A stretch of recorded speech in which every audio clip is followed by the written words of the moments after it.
Hi, this is Mark Loux, weed scientist at The Ohio State University. In this video, I'm covering some of the more recent research on cover crops in marestail. Marestail remains one of the more important weeds for us, especially in soybean production. It has a variety of herbicide resistance issues and just biological characteristics that make it inherently difficult to control. And we do have some newer soybean herbicide trait systems that are doing a nice job on it now with some better post-emergence options, but we're still looking for some other methods to help us reduce marestail populations and keep our current herbicides viable. Marestail produces a lot of seed. One of the reasons it's a very effective weed, they also blow around, so it's able to reestablish itself in other fields fairly readily. One of the reasons it can do that is seed can be right on the surface and germinate. In fact, if they're less than about a quarter centimeter deep, germination drops right off, so they have to be able to land in a relatively bare area and then they can germinate. But this also makes them relatively prone to suppression by covers. This is some work from the University of Delaware where they looked at various situations and how well marestail was able to establish seedlings.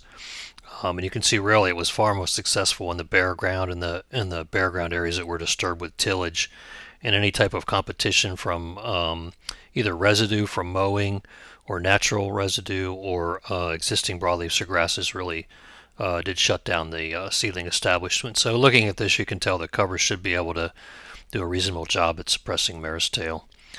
One of the problems with marestail is its long season of emergence. It emerges really almost all year, and looking at this slide, which probably looks confusing at first, what it's really showing is for three different situations. You had marestail, a lot of it, about 80% of it, that had emerged from by late April into sometime in May, and this is marestail that had emerged the previous fall and overwintered, and then also that spring. But you can see that still leaves another 20% of the marestail that emerges after early May into about midsummer, and that's the reason that we need comprehensive herbicide programs for marestail and any help from a cover crop that we can get, because we have those marestail that are going to come up after planting we're going to have to deal with residual herbicides or post-emergence herbicides. You combine this with herbicide resistance, which takes away post-emergence options in non-GMO and Roundup Ready soybeans, because most of the marestail is resistant to glyphosate and ALS inhibitors like first rate. It also affects the burn down because when glyphosate stops to work in the burn down, it throws the control back on other products that are in with the glyphosate, 2,4-8, dicamba, gramoxone, or whatever. And then size becomes an issue in terms of control. So burn down is always an issue for marestail, and we're looking for a cover to help us out there as well. Size is a big issue. This is an example of a plant surviving glyphosate 2,4-D with some residual herbicides, just illustrating that when you get into that spring situation with overwintered plants, burn down definitely becomes an issue.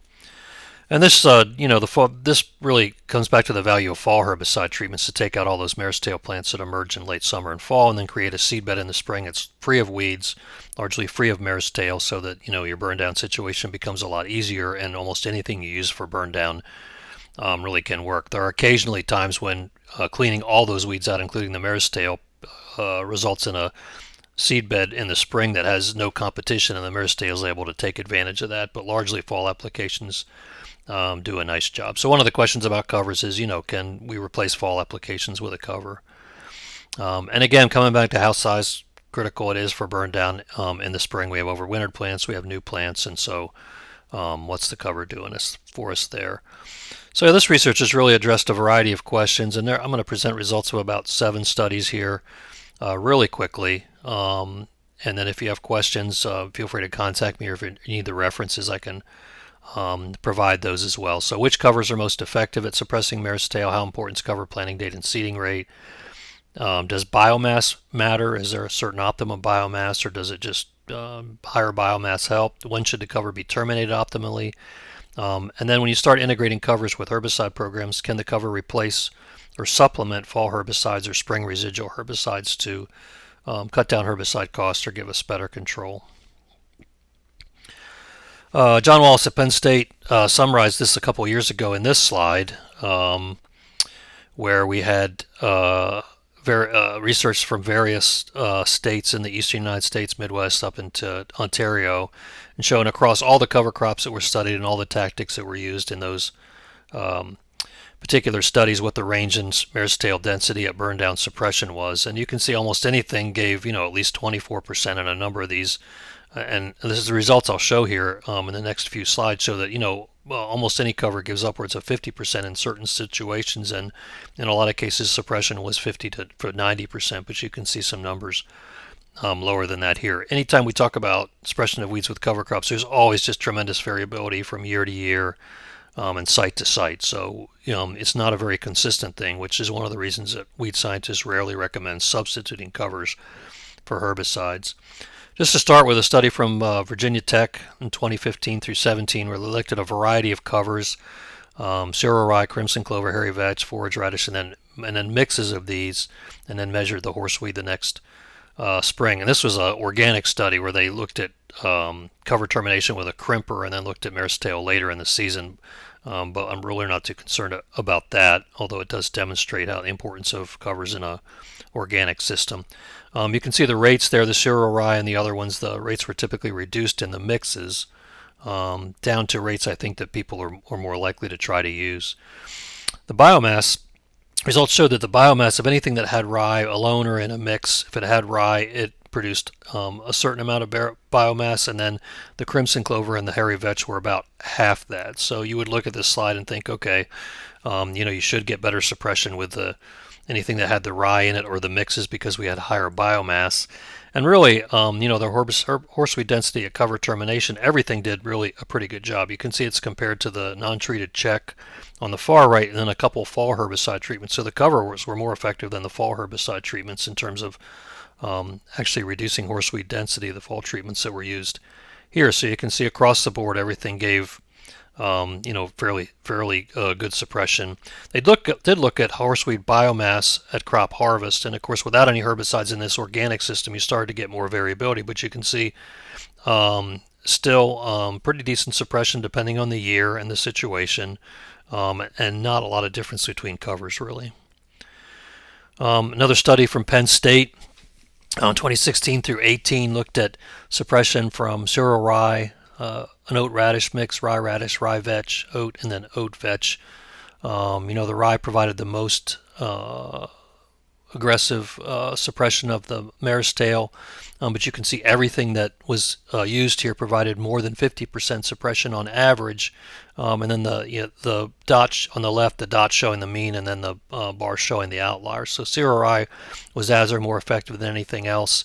When the cereal rye rate was reduced and it was mixed with radish or vetch, it was still better than 70% suppression. And then the graph on the right showing for cereal rye versus the control, how much the rye was able to reduce the rosette size at the time of the pre-plant burn down. So not only did it reduce the population, and this is just an example, the other covers did something similar, it also reduced the size, so everything was less than 5 centimeters tall versus plants that were considerably larger than that, where there was the absence of a cover. Penn State did some other studies in combination with the University of Delaware. So in this study, they had 3 covers, none, cereal rye at 120 pounds, and then slightly reduced down to 90 pounds in combination with hairy vetch. And they integrated this with different herbicide treatments. So burn down, which is just a 10-day pre-plant, no other herbicides, burn down followed by pre-emergence residuals at plant, burn down followed by just a post, and then everything burn down pre and post. And to summarize this, the herbicide treatment determined the overall control, not the cover. But the covers produced an additive suppressive effect, and their conclusion was that it reduced the intensity of the selection pressure on the herbicides, which was a good thing. The covers reduced marestail populations, and they reduced the size of the rosettes at the time of the pre-plant burn down. Their conclusion on profitability was that substituting the covers for the herbicides reduced net return because you had the expense of the herbicides and the cover, and the herbicide was what was determining the overall control effectiveness.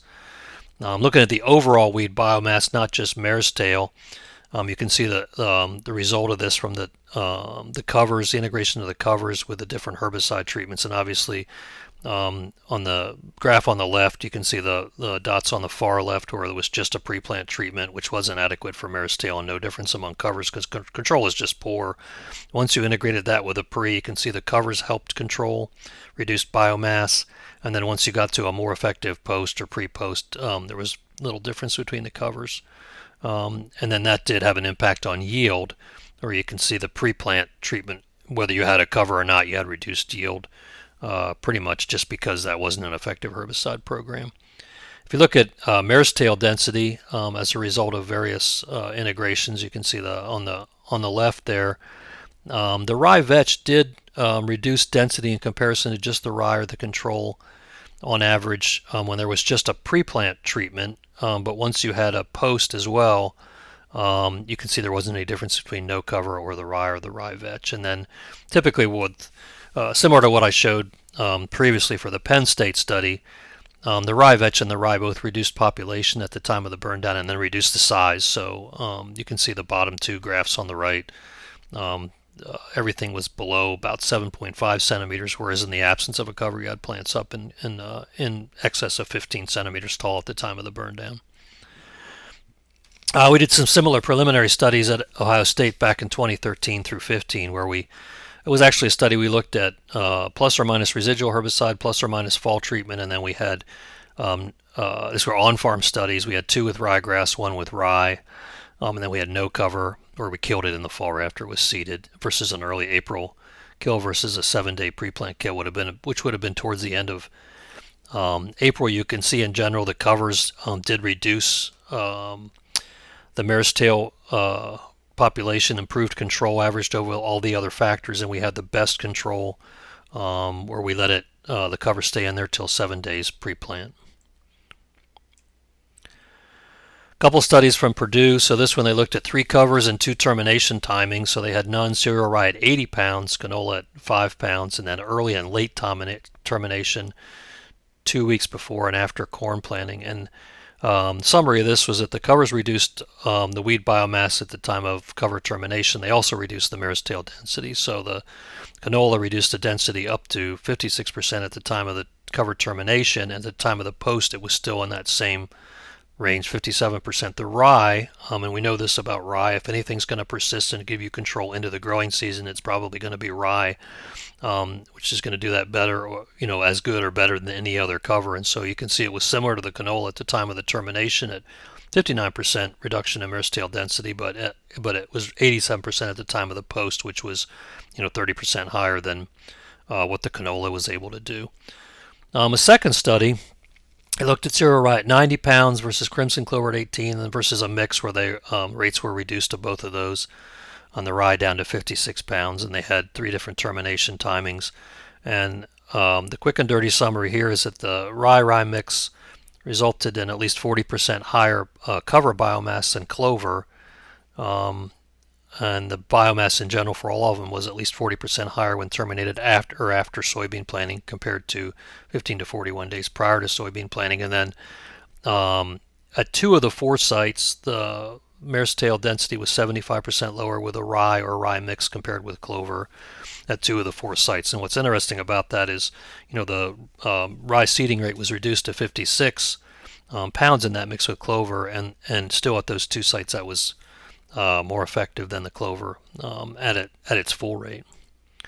But the other thing about this study is they looked at early season weed biomass relative to cover crop biomass, and it's kind of a messy graph really, but I made the statement earlier in the presentation that once you reach a certain level of biomass, it doesn't really matter. So weed suppression and marestail suppression will increase with biomass to a point, and after that you really have kind of achieved your goal, it looks like, if you look at all these studies. And in this case you can see the line, for example, as you go from 0 cover crop to to about 7,500, you can see a reduction, and really you can see most of this occurred at the less than 5,000 kilogram per hectare biomass. So you can see a lot of that happens in the development of the first 5,000 or 6,000 kilograms or pounds. It's roughly pounds per acre of biomass, and after that you don't really get an added benefit.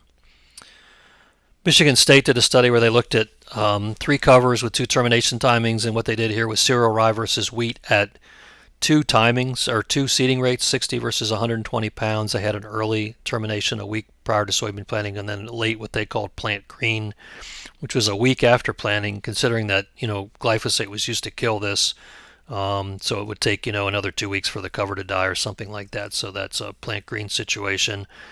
Late termination resulted in 210 to 270% higher cover biomass. All the covers reduced biomass from 41 to 89% at the time of cover termination. And the late termination, the plant green, reduced marestail biomass the most, The covers and seeding rates were really overall roughly equally effective. So the cereal rye was as effective as the wheat, and then the two seeding rates of 1,620 pounds were pretty similar. If you look at the cover crop biomass in this study, you can see the big effect here really is early versus planting green. So the WWL is winter wheat low, WWH is winter wheat high, and the same thing with the cereal rye, the low and high seeding rates. So you can see generally reduced biomass with the early versus the planting green. You can see some other occasional differences. For example, in that bottom right corner, you can see where the cereal rye was produced roughly twice as much biomass as the winter wheat did, and you can see a trend for that up farther up that column of that one site. The rest of the sites really didn't show that near as clearly. And so what this happened, what the result was they really had no significant effect of the cover, with the exception that having the presence of the cover at least at one site reduced the marestail density, and this was averaged over all their factors. But you come down to the bottom of the slide and you can see the marestail density was roughly half, 20% or 50% of at the plant green compared to the early. Now the one exception to this is the far right, which is the Michigan State 2019, where populations were just lower, and the plant green resulted in a situation where the marestail population was actually higher, but not significantly. So really similar control and a lot of variability. So when you're looking at statistics in these studies, it can be difficult to get significant differences just because you have variability in marestail population across the site, and just as well as variability among sites and years, just variability in how much the cover is suppressing marestail even within an experiment. And they followed this out to the time of the post-emergence, and really the main thing again you see here is reduced marestail density and biomass with the plant green versus the early timing is really the major significant differences. You can see some situations where the rye is a little bit more effective than the wheat here, but largely they're the same. And then to finish up with some other studies that we did at Ohio State, this was one where we looked at the effect of spring marestail effect on spring marestail population density of various factors. So we had two studies that were repeated twice. We looked at the effective rye planting date, late September versus late October. We looked at the effect of 45 versus 90 pounds of rye, which and overall marestail density was at the time of a post was lowest with fall treatments and comprehensive residuals, which we looked at. So the biomass was highest with an early planting and higher seeding rate, the rye biomass, but this did not really affect marestail density. So when we looked at marestail, the effect of biomass on marestail density, it really didn't vary. And so what that means is we had enough biomass with anything, the 45 pounds of rye planted in late October versus like 90 pounds in late September. Even the late planting at the lower seeding rate gave us enough biomass to give us similar suppression of marestail. So there was no effective planting date, and when you looked at seeding rate, a very minor effect. It wasn't significant, but when you looked at the study one, which was where we had fall herbicides, and so this is averaged over plus or minus fall herbicides, you can see a very slight trend in a couple of those measurement sites, timings for the 100 pounds per acre. This is actually 90 and it says 100 here, but 100 pounds per acre to give a little bit better suppression of horseweed. On the far right of that graph on the left, it shows the results of the two different years, and you can see an instance there where there was a slight trend for increased marestail density where we had the higher seeding rate. And again, that comes back to the fact that occasionally covers produce this environment that's conducive for marestail germination possibly. And then the second study we did there, you see about the same thing. And here it's averaged over the 2 years. We don't split it out. But you can see a slight trend for better marestail suppression at the higher seeding rate, but not significant. And again, generally, with the exception of the June 17th, that post, you can see it's way lower than in the absence of a cover. In that June 17th, you can see a little bit of a stair step there where you didn't have as much suppression relative from the 50 pounds relative to the 100. And then in this same study, we looked at the effect of spring residuals and fall herbicides. So Our spring residual approach was no residual versus flumioxazin by itself versus flumioxazin plus metribuzin, and we know that for residual control of marestail, where you're trying where you don't have the option to be able to treat it post emergence, that a mix of sulfentrazone and flumioxazin plus metribuzin is usually optimum. So this is a couple of different levels. We did see that the comprehensive mix, the flumioxazin plus metribuzin, was most effective at reducing marestail populations at the time of the post-emergence treatment. You see that both years, although the difference between that and the lower level of residual is greater in year one, which is shown on the left there on that graph on the left. And then overall, the addition of fall herbicide applications helped us out. So it reduced marestail populations compared to the absence of a fall herbicide application. You can see at the time of the post, by the time you'd put a burn down and residuals on and things like that, because this is averaged over all of that, you can see in 1 year, the first year there on June 17th, we had a difference versus on June 18th where we really didn't, but the population was much lower in that second year. Just to contrast that to another study, this is the University of Kentucky study from 16 to 18, where they had plus or minus cover crop, and then they had plus or minus fall herbicide treatments. And this is one of those instances where a fall herbicide treatment actually appeared to provide an environment in the spring free of weeds that the marestail took advantage of. And so you can see, for example, where you didn't have a cover here, plus fall herbicide treatment at both times that they measured it, you had higher marestail populations, and the cover really overall did as good a job. If you look at the minus fall herbicide, I mean, you're getting as good a control there really from the cover as you are from the fall herbicide treatment. So their conclusion was that in the absence of a cover, the fall herbicide treatment really didn't do what it was supposed to, and the cover helped keep those situations under control because they had a fall herbicide that created that environment for spring marestail germination. And a final study, this was another one that we conducted at Ohio State, some preliminary studies where we had ryegrass and rye, where we looked at the presence or absence of fall 2,4-D treatments. And for us, it mattered whether we needed a fall herbicide treatment was sort of determined about whether you had a cover and then when you killed the cover. So you can see at that top couple lines, if we didn't have a cover, we definitely got a lot of help from the fall herbicide treatment. If you come down to an early April kill, you can see the cover's doing a lot of the work there. So you see differences primarily at one site where the ryegrass one, where the presence of the fall herbicide treatment helped out, and then by the time we were killing the cover in late April, a week or so prior to soybean planting, it largely didn't matter. I mean, we had enough help from the cover. We really didn't need the fall herbicide application, and we saw the same thing with the one level of residual that we did here. So we had no cover.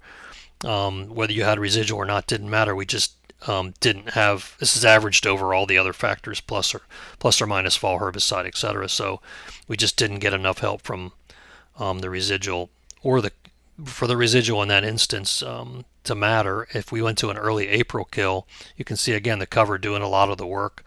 The presence of the herbicide is still noticeable there, so you can see where we included residual, we had 89 to 100% control versus no residual, we had 66 to 93%. And then by the time we killed the cover in late October, it's doing a lot of the work, so that it didn't matter whether we had residual. Now, we've done other studies that show it is still important for us to have residual, as the one I showed a couple of slides ago. So in summary, most covers can reduce marestail density and size in the spring. Rye is typically going to be as effective as it at this, or more effective than the other covers, but everything will provide some suppression. Mixtures sometimes improve marestail suppression with rye, but in a lot of cases they don't. And it looks like to us, weighing through all these data, that there's been a lot of work done at 80 to 120 pounds of rye, but it looks like from the few instances where lower rates have been used, that really a rate more like 45 to 60 pounds of rye can certainly work. And then if you're mixing it with something else because you want the advantage of another couple cover crops for other reasons, then you can certainly use rye, seeding rates down in that vicinity. Increasing biomass improves marestail suppression, but only to a point. So once you have a certain level of biomass, it really doesn't matter. The cover can be as effective as fall herbicides, but this is variable, and it can also help out the fall herbicides. So whether we would recommend omission of fall herbicides where you have a cover is a little bit difficult decision. I think for us it might be determined by the the overall density of the horseweed. How problematic is it in that field? Can you get the cover planted relatively early and get the biomass you need by late fall? The cover really shouldn't replace pre-emergence residual herbicides for a couple different reasons. They're not effective enough at doing this consistently, and you really need to have pre-residual herbicides to reduce population so your post-emergence herbicides work better. And we certainly have effective post-emergence marestail control options with the Liberty Link Enlist and XtendiFlex systems. Now, the cover doesn't have to do it all, except in organic systems where it would have to do in combination with possibly some other non-chemical means. But our hope is that we already have herbicide resistance in marestail to ALS inhibitors and glyphosate, and that the cover would reduce our selection for resistance. So when we're using dicamba or glufosinate or 2,4-D, it would prolong the utility of those, so we would have them for years to come.